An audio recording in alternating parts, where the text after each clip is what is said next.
Tonight we have three short speakers. Now help me enthusiastically welcome our first speaker, Grace.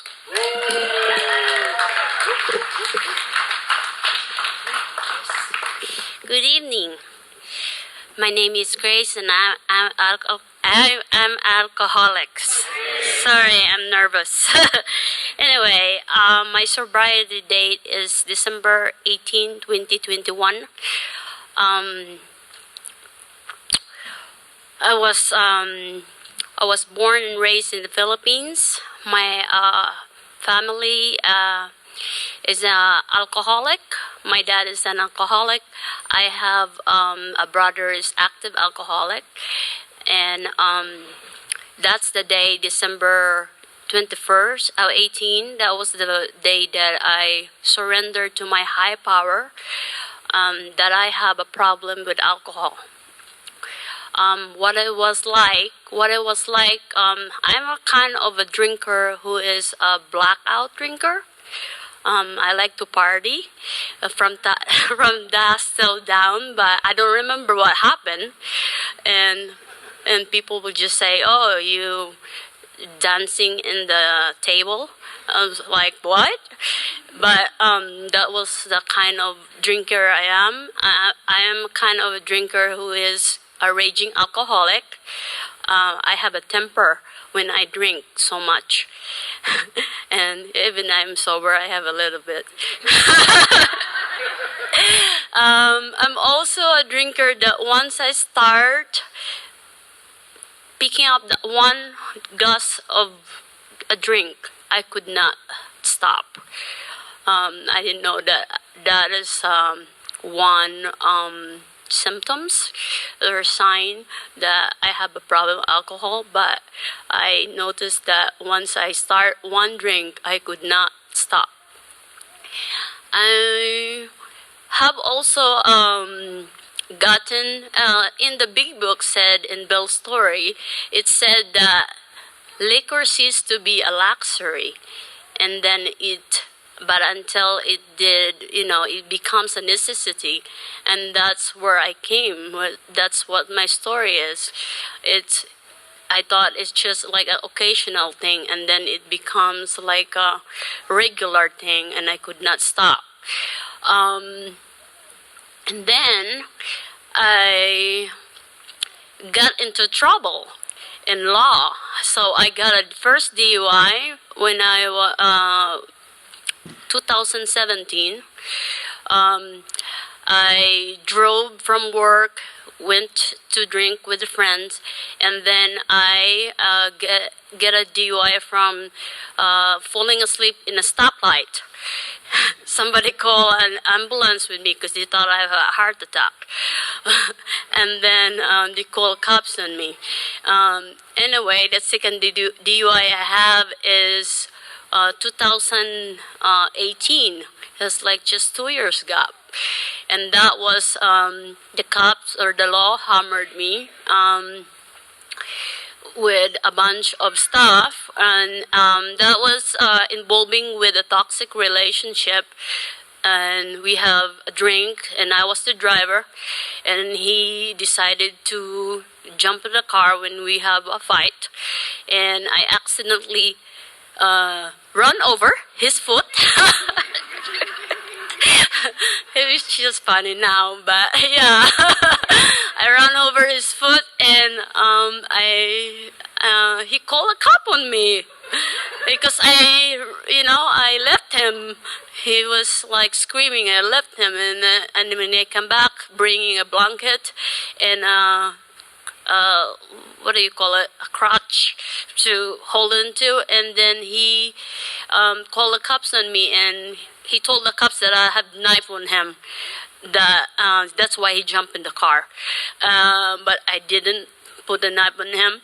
But I got a DUI and a bodily injury a case on me. So I get my license got suspended. I have 3-year probation, and I did do all the stuff, the service work for 100 hours, and did all my things. I had so much agony about drinking because I thought drinking helps me to cope all the trauma that I have in my childhood, but it gotten worse. It just causes 2 failed marriages, 6 abortions. It causes a lot of um, you know experiences and dreams of me to go up for my careers because I have background issues. And then what happened is all alcoholics, got their bottoms, and I got my bottoms when I got my third marriage, and I still drinking. I still hide it.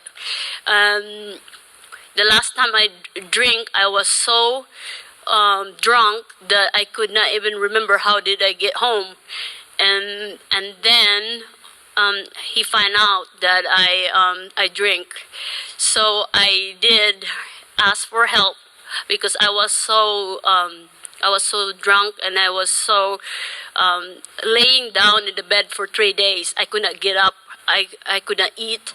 I was just too hungover. So for the 3 days, I did talk to myself that I really need help because I have 3 consequences if I'm not gonna ask for help. First is I'm gonna get divorced 3rd time, and I don't want to do that. I don't want that to happen.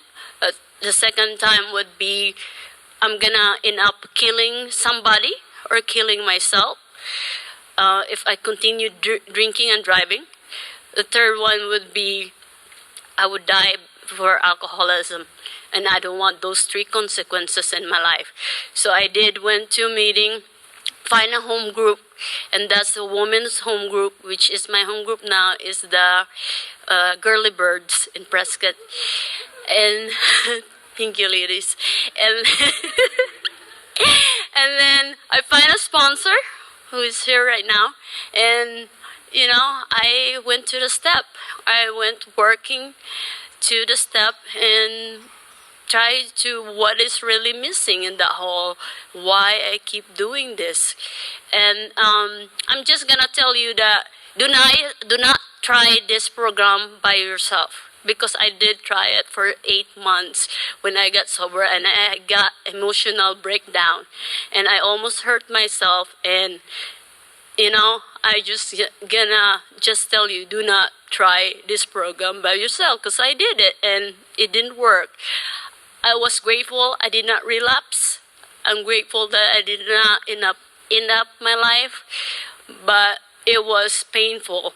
It was a lot of suffering, and it was suffering for me, suffering for my loved ones, suffering around for everybody. So this program will work if you work for it and if you ask for help. So during my sobriety, I able to cope up a lot of strength to develop confidence, like going to a lot of meetings, mixed meetings, any kind of meetings will help. They'll help me. And also service work. That's where I go through, like the roundup. I help people to be in the hospitality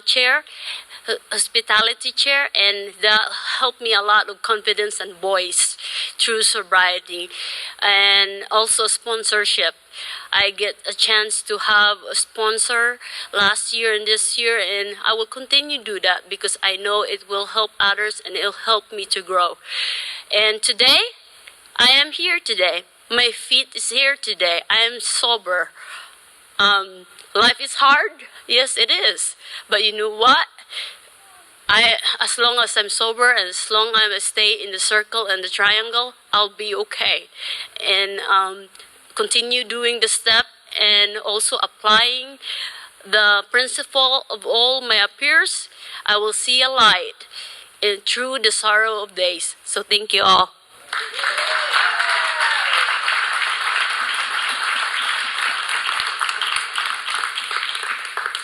And our second speaker, Brad. Give Brad a big hand.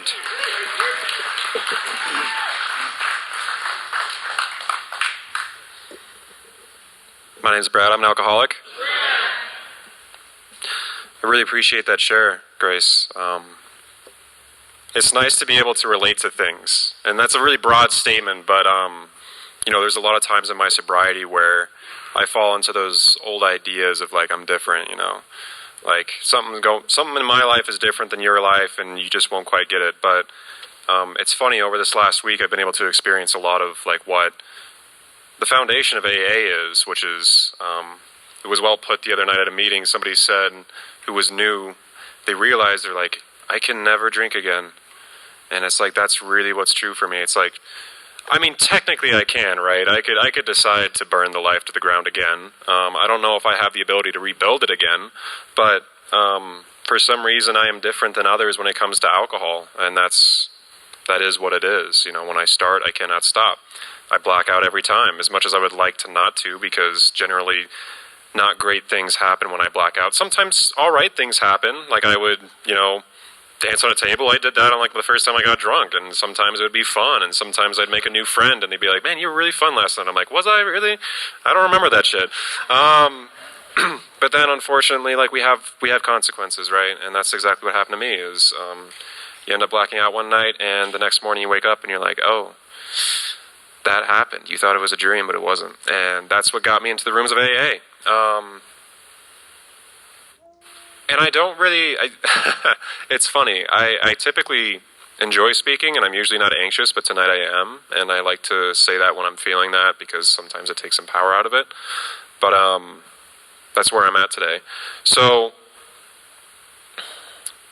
when I first got here, I thought that this program was just like sit in a chair and don't drink, and I tried that for a couple of years, and I ended up in a position where I was just depressed, suicidal all the time, not sure what to do. It's like I didn't have a drink in me, right?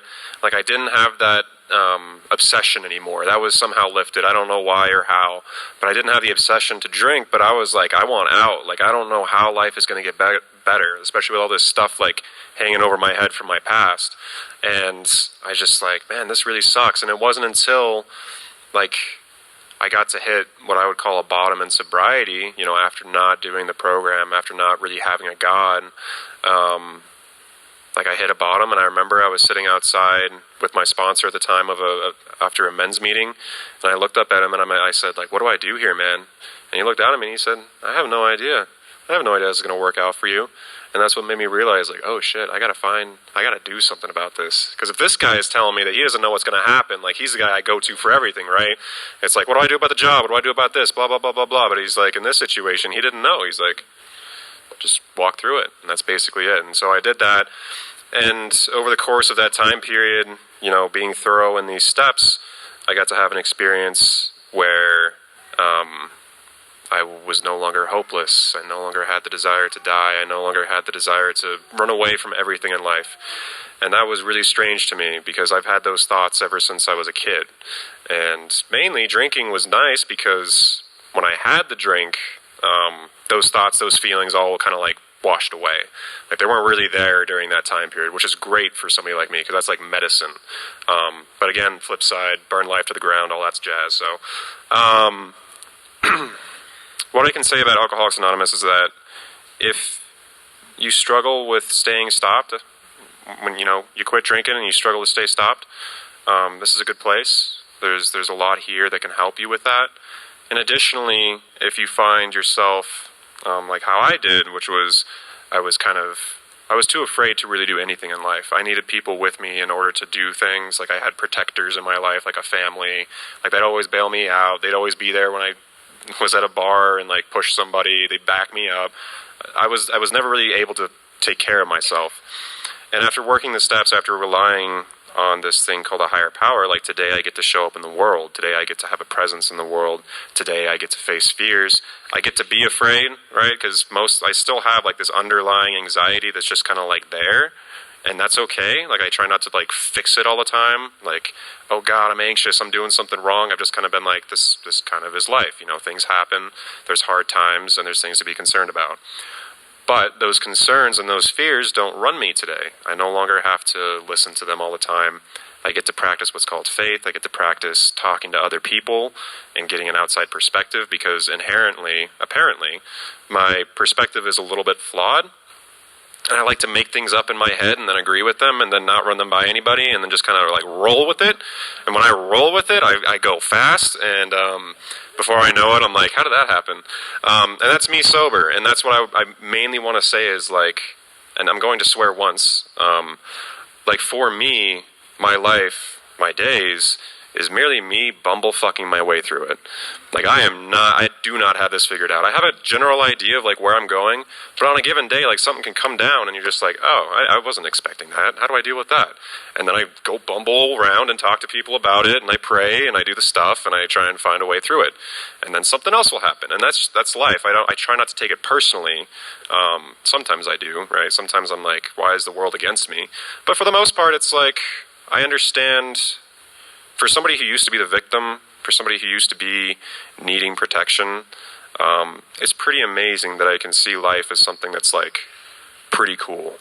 And like we get to have challenges, we get to have hard times, and we get to share those with people and allow them to show up for us, show up for them, move through life in a way that is like pretty rad.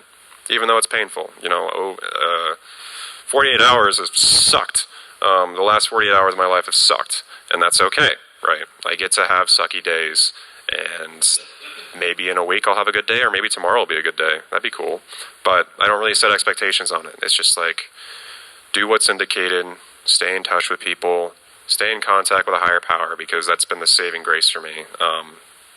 Just as a piece of my experience, I spent a year and a half like in my studio under very intense probation regulation, with no internet, with like no nothing for a year and a half. And it's just me and these four walls.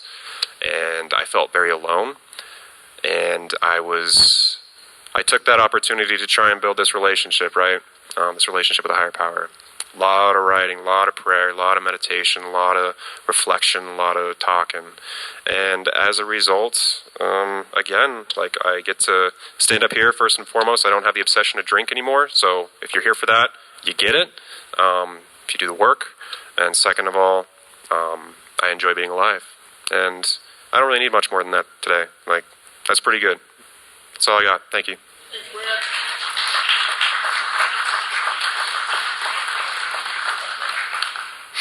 And our final speaker for tonight, welcome Lindsey.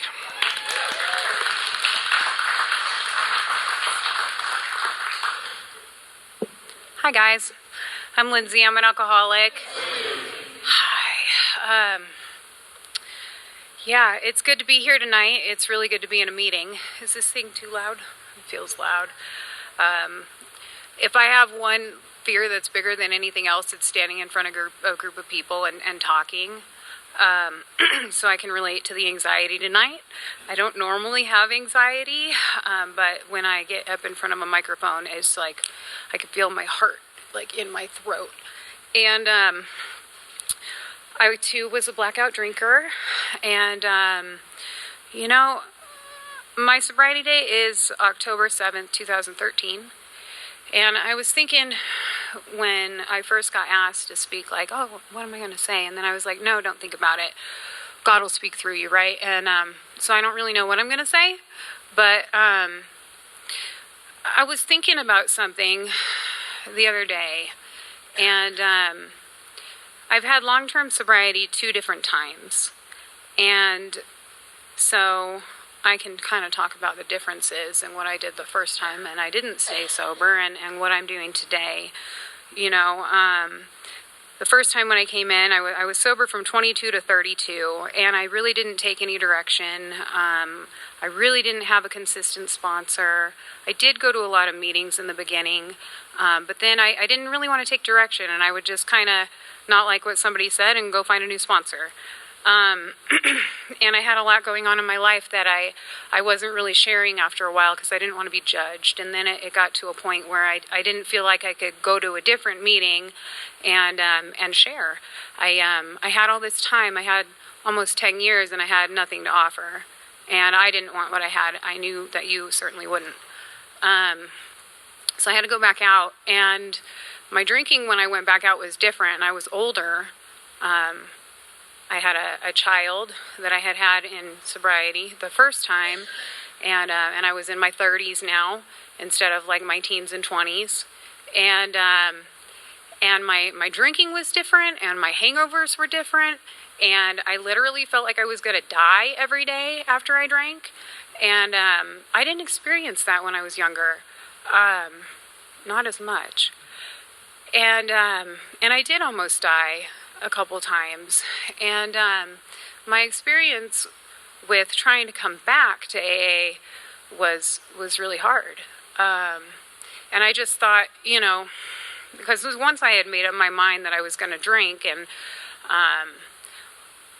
I had a big resentment at God, and I was like, I've tried it your way, and this is what I get, so I'm going to do it my way now, and it didn't really work out, and I always thought, well, I could just go back to AA if I need to, and coming back this time, it was like I would try.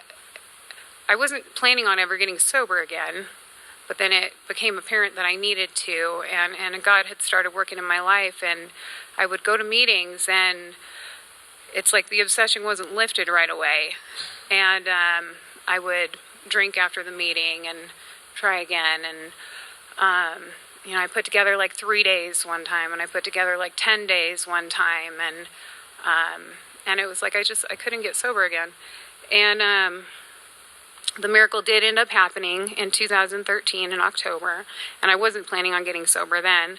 It's like God has different plans than I do, and I couldn't have planned the life that I have today, and there's been so many blessings in sobriety and in life, and there's also been so many challenges. I've gotten to move somewhere. I moved here 3 years ago in sobriety, and I had never moved anywhere and stayed sober before. I always move away and totally screw up my life and go crawling back home and getting sober, and that's to California.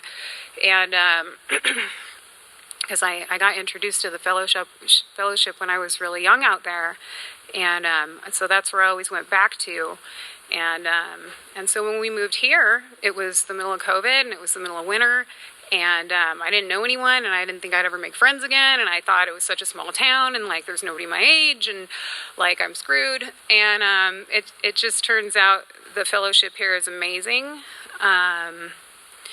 and AA out here is amazing, and I've found my home here, and I've had a sponsor. I got a sponsor that lives out here when I moved here. Before I moved here, I had another sponsor back home, and it's like I'm current with them, and they know me and where I'm at and what's going on in my life, and I've got a lot going on in my life right now. There's been some challenges, and I gotta say, the last 2 weeks, last week I probably cried 4 or 5 times. I had a breakdown today, and there's really, really hard things going on. I have gotten married in sobriety this time, for the second time. Just one time this go around. And we got to open a business here, and we just recently had to close our business, and now we're both learning something new, and it's really challenging. And it's I gotta remember God is my employer, and that's the biggest thing. And the things that come up for me in life today they're people, places, and things. Those are the challenging things, and it's what a blessing that I'm not drinking today. It was a really hard day, and I didn't even think about taking a drink, and I didn't think about running, and I didn't think about telling anyone off, and it's I've learned everything I learned about how to become a decent human. I learned in AA, how to show up, how to do my best, how to keep my mouth shut. It's been, my whole schedule has changed, so it's been really difficult to get to meetings lately.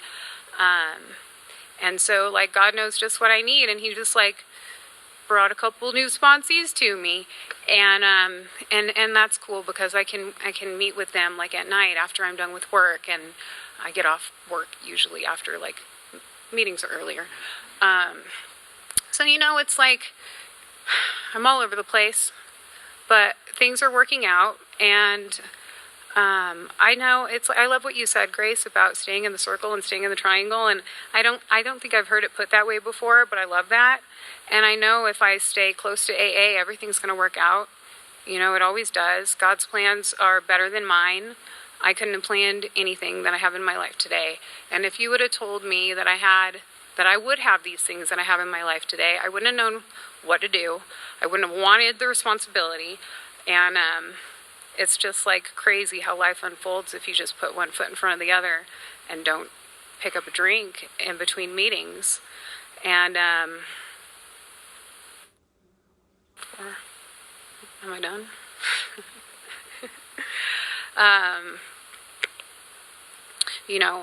As challenging as life is, it's like today, what a gift it is to be able to go through life sober without having to take a drink, to be able to just experience life and all of the feelings that come along with it. And